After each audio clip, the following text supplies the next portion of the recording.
Hello, and welcome to the first episode of the Food Bank of Northwest Indiana TV. With us, we have Victor Garcia, the executive director, and Allison Vox. Welcome to your own show. Well, thank you. Thank you. And we do have to apologize to everyone. Of course, no one knew this is going to happen. This is supposed to be a little bit more eloquent video than what you see. In fact, I do have to do some adjustments, and we'll be back right at it. So why don't you share? And we know it's been taxing. We know what you guys have been going through. So um, hats off to you guys. I just what we've all been going through has been taxing, but you guys are at the front line, literally at the front line, feeding people that need to be fed. There's no choice. You've got no choice. So why don't we talk about what has been going at the food bank, and wherever you want to start. Sure. So maybe I'll have Allison start with what our increased demands have been and some of our challenges, and then I can follow up with some of our new programs that we're rolling out actually starting this week. So Allison, you want to give us a quick update on the changes in volunteers and the changes in demand for food assistance? Sure. We are seeing an unprecedented increase in the number of people who in our community who need food assistance during this time.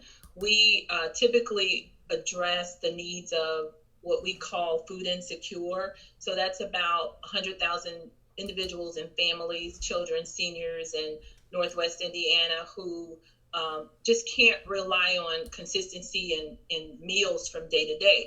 Well, that has probably doubled, tripled. We can't yet pinpoint an accurate number because it's continuing to grow with the recent unemployment, with individuals being displaced because of school closings, with just all kinds of factors that I don't even think we're fully aware of yet as a community, even as a nation. So with that, we are positioning ourselves to meet the needs of anyone who needs it during this time. Anyone who needs food assistance. We're setting up our operations and preparing our staff, our team, to be able to address that need. As far as volunteers go, I want to say a big thank you, huge thank you to the community for an outpouring of support for our just our call for an increased need for volunteers. Victor's going to talk about this a little bit, but currently, we have received some amazing support from Governor Holcomb and the state of Indiana by deploying the National Guard to our food bank to support our increased operations. And so in the meantime, for safety precautions and to be as effective and efficient as possible, we are relying on the support of the National Guard and minimizing our use of volunteers. That's temporary though. We're going to take advantage of this awesome, wonderful gesture of the National Guard during this time, but then go right back to relying on our volunteer force to be able to do that. We also want to send a big shout out to about 70, 80 individuals who volunteered to help us with one of our new programs, which is senior deliveries for seniors who are just in all kinds of demographics. So I'm going to turn it over to Victor to share a little bit more about all of that. Great. Thanks, Allison. And so just to kind of give you a little bit of color there, Bill, just remember that we had a record year last year, putting out around 6.1 million pounds of food in Lake and Porter County. And that didn't even come close to meeting the existing need of 17 million pounds of food. So think about the fact that we weren't even coming close to what the need was before this crisis and before people saw a significant impact in their income. So we're really, really having to ramp up our efforts. Now, as a reminder, the food bank's primary role is to source food and distribute it to our partner agencies and soup kitchens for them to support the community. One of the barriers we're coming across is a lot of our agencies are run by volunteers who tend to be at the higher risk per CDC guidelines. And so some of our agencies are either closing or limiting hours, especially during this stay-at-home order. So what that's forcing is an increase in demand, a decrease in our distribution model, which means we have to increase the distributions we're doing ourselves here at the food bank. So to give you an idea, prior to the crisis, we were doing about 2 distributions a week, one here at the food bank and then one offsite throughout Lake or Porter County. Starting next week, we will be distributing Tuesday through Sunday. So it's 6 days a week. We're going out into the community to make sure that there's opportunities and access to emergency food supports. And we're doing that in a couple ways. One is we're targeting specific demographics. We're targeting seniors, we're targeting children, and we're targeting the recently displaced workers. What we're seeing now more than ever, and I can tell you firsthand working on the front lines with the team, we're seeing people who have never reached out to the food bank for food supports in the past. And so this is new to them. And we're wanting to make sure that they understand we're here for them. There's nothing wrong with needing a little bit of help. And we're here with the food, ready to go, ready to meet that need. Now, I'll tell you, Bill, we just, the last 2 COVID bills that the federal government passed has increased the temporary emergency food assistance program by $700 million. Now, about $600 million of that is directly in purchasing food for the partner food banks of the Feeding America Network, which we are a member of. So we are not concerned about having enough food. Our barriers are getting the food to the people who need it. So to give you an idea, we're going to be targeting out specific demographics, partnering with Lake Area United Way to work with their Alice families, partnering with some of our large employers in the area. We are in the process of building relationships with the 3 casinos here in Lake County, and to help support the staff, specifically their hourly staff, to make sure they've got the food they need. And we're also working with the South Shore Visitor Convention Association to work with bartenders and serve staff that are having a significant impact to their wages right now, as even though a restaurant might be open, certainly the tips aren't there like they used to be. So for those who are relying on that tip money, they're really being impacted right now too. We're also rolling out programs. We're temporarily calling it our Backpack on the Go project.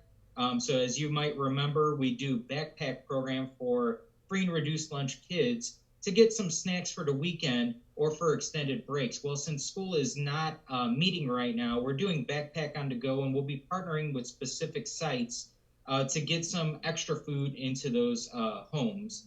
And then rolling out a new program for us is a senior box delivery program. What we've found is an increased demand for our CSFP, which is the Commodity Supplemental Food Program. And that's for seniors who have a need for food supports. But we've maxed out our caseload capacity on that program. And so what we decided was we would pilot out a new delivery program project. And we're very fortunate. Part of that is going to be supported by Strachan Vance Hill and Lake Area United Way. We're really excited. Can also tell you, Bill, that none of this would be possible without the support of our long-term donors, volunteers, friends, supporters. We have received so much love over the last 2 weeks, not just in people sending us messages of love, but more importantly, helping us out financially, because it costs a lot of money to do the work that we're doing.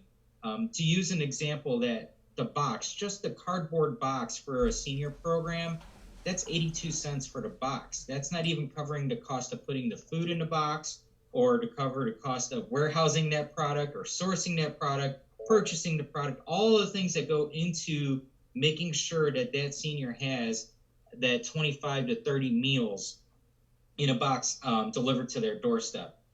So we're very thankful for the financial supports we're getting, and we're very thankful for the outpouring of love and volunteers. We've lost approximately 60% of our volunteer base due to the restrictions we've had to make sure that we're doing our due diligence to make sure we're keeping our volunteers as safe and as healthy as possible.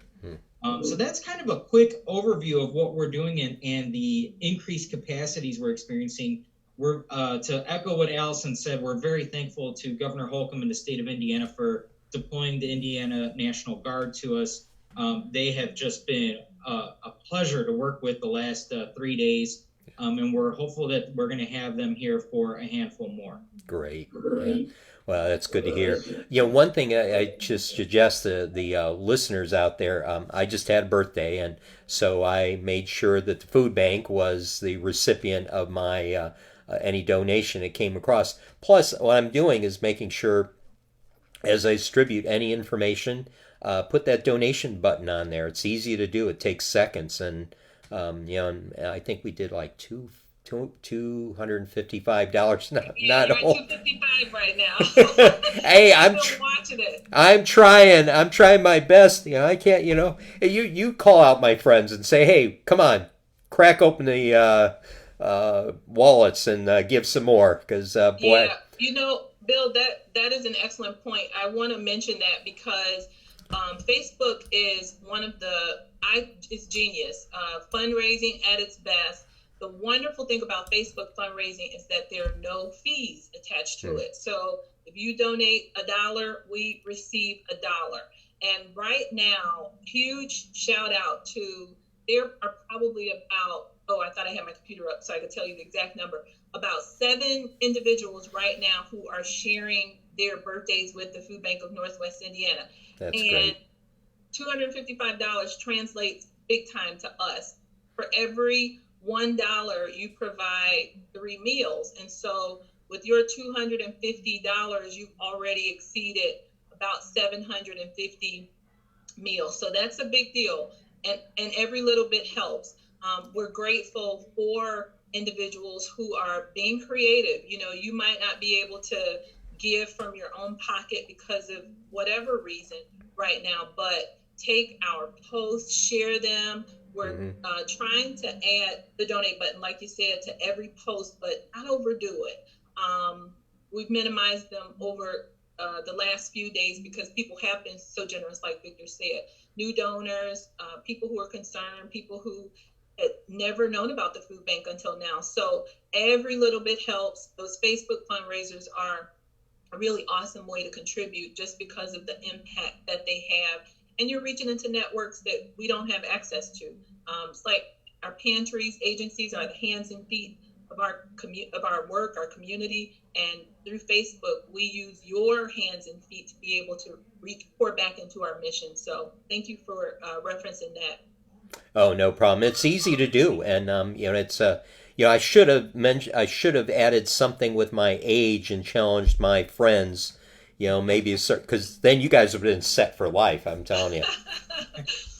I hit the big 6-0, but oh man, yeah. And I tell you what, I that one graphic that you did put in the press release, that last one that you did showing the increase in your need, the need for food, and your intake on donations.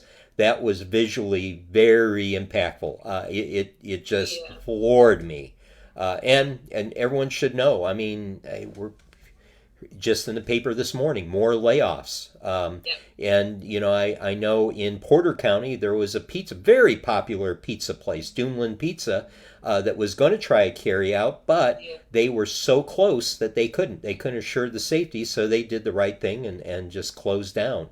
Family-owned businesses, and boy, it's just you turn around and it's like the floodgates open, and that's why I always, if you guys think I'm stalking you guys, it's because we're worried about you. And it's gosh, and it's just a challenging position you're in, and we don't know how much longer this is going to be. The numbers are scary, and I want to urge everyone out there, those who are still employed, whatever you can do, please go up to the food bank's website and donate whatever you can, because there are people out there that are hurting. And the dilemma is because there is a massive rush into unemployment lines, unemployment is being delayed. We're waiting for those checks that are coming from the federal government, and really no one can say when that's going to happen. So you guys are our front line of salvation. Really. Well, thanks for saying that, Bill. And I can honestly tell you that we're not alone in this fight. we're not the only ones working in this space, and we want to tip our hat to the team over at Meals on Wheels and at our local grocery stores, but more importantly, those first responders as well as our frontline healthcare workers. You're right, Bill. The food bank will be here. We will not shut down. We will be here to provide food supports. But there's a lot of people sharing this space and stepping up to this new challenge of saying there's work that needs to be done, and we're going to put on our boots and get to work. So we appreciate the thoughts, but we are certainly not alone in this. And the great thing that I'm proud of being a 219er is our resiliency. And I can honestly tell you, Bill, to see the community, other nonprofits working together. We've been working on new partnerships that in the past may have taken months, if not years, to solidify, and they're happening in days now. Yeah. So I'm very thankful to our sister nonprofits that are in Northwest Indiana, especially those that are grant-making nonprofits. They have just been amazing to work with in making sure we have the resources that we need to meet this new and increased demand. Again, I have a handful of friends who are healthcare workers, and while things can be a little scary here at the food bank, given how many people we interact with each week, it pales in comparison to what our healthcare workers are experiencing every day. Oh, I just had one of my nurse friends. It's a Facebook page. She rolled off duty, went on an extra 12-hour shift, and right as she took her mask off, she took a selfie. Just the indentation from the face mask and the goggles, the gear that they have to wear, and they're never sure if they're 100% protected. So they are really heroes, true heroes. I tell you, it's absolutely. And that brings up another point: is if any of our viewers or listeners today are needing some support, please check our website and Facebook page for our up-to-date distribution list. And please be patient with us. All of our distributions are drive-through service only. We will only load the product directly into the rear of the vehicle, which is the trunk or the rear hatch. If the client needs the food anywhere else in their vehicle, we will put the product down on the ground, and the client can load their own vehicle once we step 6 feet away. And we're doing this because of what I just mentioned. The food bank will be here. We will not stop. We will not close. And in order to do that, we need to stay healthy. right. So we are a little bit slower than normal, but we're doing that intentionally because we need to keep our operations going. Right. And I also wanted to add you said something really significant about the unity. The unity happening over the last several weeks has been tremendous. Like Victor said, partnerships, resources, we're sharing the pre-existing competition for donors and participants to our events. It's not happening right now. We're getting calls and emails from community members, not just locally, but nationwide, reaching out to help and find help. It's working in both directions. One more, oh my God, I have to mention Feeding America. Something you said earlier. Feeding America has been doing a stellar job of handing down resources. First of all, they're staying up to date with the most relevant information and disseminating it to food banks in relevant ways, locally relevant ways. So a lot of the materials and some of the language that you've been seeing is directly coming from Feeding America, responding to individual community needs, not just overall generic network needs. And that kind of attentiveness and caring for the network, the local communities, our community members, individuals, is just what's going to help us get through all of this. Let me ask you both a question here. I mean, we talked about monetary intake. It sounds like you're set as far as food intake. Is there anything people can do from their homes? Is there any tasks that maybe that we can take off you, that people that are sitting at home? Because Well, I'm telling you. In fact, Gary Gurman made it very clear. These people are going out over socializing.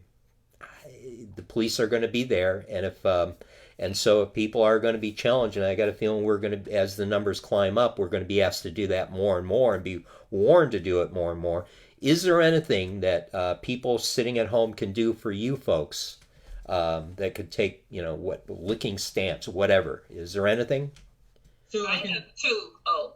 Oh, no, you go right ahead, Al. There's a lot of us out here. There's a whole bunch. These are recent ones. This is something that just kind of came to my attention today. So the number one thing that we can always use is financial resources. Now, I'm not just saying that because I'm fundraising and development. During this time, in order for us to be as safe and efficient as possible, rather than bringing food drive items, rather than bringing in-kind items, the financial resources really help us to be able to do this, to execute these new programs. So that's number one. And you can do that through our website, foodbanknwi.org. Also, what I noticed today, I got a message from the Portage Y. And the Portage Y is one organization who's doing daily meals for people. And so there was a client who reached out from Maryville, who reached out to the Portage Y to find out if there was a similar resource in Maryville. And I couldn't find anything right away. So what I was getting ready to start developing over the next couple of days was this list of, I don't know what to call it, real-time meal sites. So the meal sites are places that are doing meals daily. The food assistance sites are places like us that are packing up groceries. But just to find, if you are in an area and aware of a meal site offering daily meals, or even food sites that might not be on our radar, email that information to us or send it to our Facebook page so that we can compile a list to share with people who need those resources. We shared something on our Facebook page today. The state created this interactive map tool so that you can put in your zip code or address and see what's available. And it's updating daily, but it's only as good as the information that's shared. So we want to create something relevant, timely, and that's the most updated. So you can email info@foodbanknwi.org with that information, or you can send it to the message box on our Facebook page. Good. I'd like to just kind of piggyback on that, and that is very well said. But one thing that you mentioned there, Bill, was that we're set on food, and I can honestly tell you we're set on government food. Where we're not set is donated product. And the reason why that's so important is a lot of our programs are going to have requirements to qualify for that food assistance. With our donated and purchased food, we have the leeway to distribute that as needed. So while, yes, we have plenty of food here at the food bank, we are struggling a little bit with our normal retail rescue operations. And what we do is, as we're out every day in the community distributing our product to our partner agencies, on the way back, our drivers stop at our retail partners to rescue any product that they are donating. But as I'm sure you're aware, Bill, if you've gone to the grocery store in the last 2 weeks, the shelves are pretty empty right now. And that is impacting our operations as well. So when you mention what can people do, one is only buy what you need. The supply chain is there. It might not be the brand of green beans that you want, but there's going to be green beans available for you at the grocery store. And by making these changes, exactly, sir, you only have the toilet just paper a visual. You don't need to be hoarding right now. The supply chain is okay. So just kind of reinforce that message. But the other thing that people can really do to help us get through this crisis is stay home. Follow the rules. Follow the social distancing rules. The sooner we get past this crisis, the sooner we can get back to our normal operations and focus on meeting that 17 million pounds of food that's needed in Lake and Porter County normally. We want to see Northwest Indiana get back to work. And we can't do that until we get past this crisis We can only do that by following the CDC directions. We got about 4 minutes left, so we probably should start wrapping things up. And plus, you guys need to get some rest. Seriously, I mean, you guys look tired. You seriously need some rest, and I know we are, and I could only imagine what you guys are going through. But as far as food donations, if someone wants to pick up something extra and drop it off, or are you not encouraging that? We can't take food donations now. We just ask that they call ahead and let us know that it's coming. Okay. That way we can plan on bringing that into the warehouse in a safe manner. Right. We have had a few individuals leaving canned goods for us in our mailbox. We greatly appreciate it, but we would prefer that that product be moved into the warehouse in a safe manner. So let us know. Give us a call. Again, the food bank is going to be here. We're not closing. So call us during normal business hours. Somebody will answer the phone. Front desk is still there. Yeah. Agency relations is still there. And for sure, Allison and I are still here too. Yeah. Oh, you guys are great. I can't tell you how much, Kelly, and I love you guys and what you do. It's you guys are going to get our award this year, right behind Addison and Ryan, because those guys are insane. Oh my gosh. We're always second fiddle to them. It's here. Everyone is. I'm quite honest. For a 11 and a 13-year-old. Ay, those kids. He's now. Just watch their Facebook. They're still doing stuff, and now Addison is putting together carrying bags for nurses. Oh, yeah. Oh my gosh, those kids. There's hope. That's what lets us know there's hope out there. Listen, let's wrap it up. I got to apologize to everyone out here that because of our social distancing and video, this is going to intended to be a little bit more glamorous, but we got to do what we got to do, right? So with that, any parting words before we say goodbye? I want to say thank you. There are so many. We're doing donor acknowledgments today. Tuesday is our normal day, and it's going to take us 2 days to do it. That kind of reflects the generosity of our community. Yeah. But there are so many people that we have to say thank you to, and please be patient even with that process. Proper thank you. I'm all about the thank yous. Proper thank yous are coming, but just thank you to you, Bill and Callie. Thank you to every individual, every organization, every group, just everyone who has rallied together to really help us meet the needs, to respond to the need in such a powerful and impactful way. Yeah. When we're all, go ahead, Victor. The other thing I'd like to finish with for our time is tomorrow is April 1st. That's Census Day. If you haven't already, complete your census. It takes 5 minutes, get it done. It impacts our representation, but it also impacts federal funding on a lot of programs like the programs that we provide here at the food bank. So do your part, and we thank you for all the support you've given us, but show that little extra support by just doing that free thing of filling out the census and just spending 5 minutes of your personal time. Definitely. It impacts all the governmental agencies and schools and whatnot. So with that, you guys, you get it from us. Thumbs up, everything. So you hang in there. We need you to hang in there. And I got to go. We're out of time. Goodbye for now. We love you guys both. You take it easy. Take care of yourselves. Thank you, Callie. Thank you. And we'll say goodbye for now.